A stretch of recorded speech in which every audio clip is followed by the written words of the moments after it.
Mbalamusizza mwenna abali ku channel yaffe eyitibwa LN256 mugende mu maaso n'okugyegattako kijja kuba kirungi nnyo. Olunaku olwaleero mbaleetedde eddagala eriyitibwa bwangu bwangu.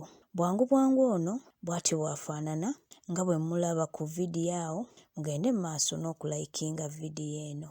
Eddagala lino lye mbaleetedde eriyitibwa bwangu bwangu ddagala ddungi nnyo ku mwana yenna oba ku baana ababa balemeddwa okutambula singa ekiseera kyabwe kiba kituuse eky'okutambula.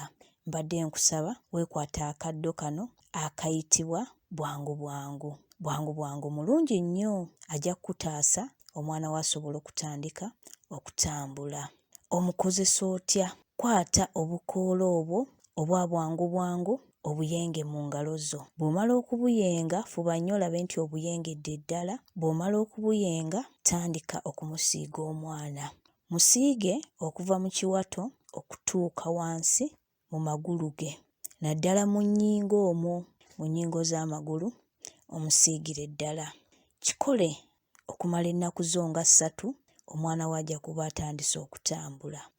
Era kyandibadde kirungi singa oba ng'oyinayokko ku muzigo, kwata omuzigo ogwo bw'oba omaze okuyenga obukoola obwo obwa bwangu bwangu, gattamu omuzigo ogwo nagwo omusiige.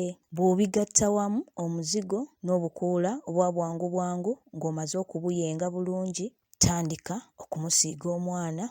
Eddagala eryo leero lye mbaleetedde ate eddagala ddungi nnyo, so buli yenna ali eyo nga omwana we alina ekizibu bwe kityo, kozesa eddagala eryo lijja kukukolera bulungi. Na bwe kityo bwe kiri, eddagala lino leero lye mbaleetedde. Mwebale okubeera ku channel yaffe eyitibwa LN256. Mugende mu maaso n'okugyegattako, kijja kuba kirungi nnyo. Nsigadde nze Ami, mubeere bulungi, mweraba.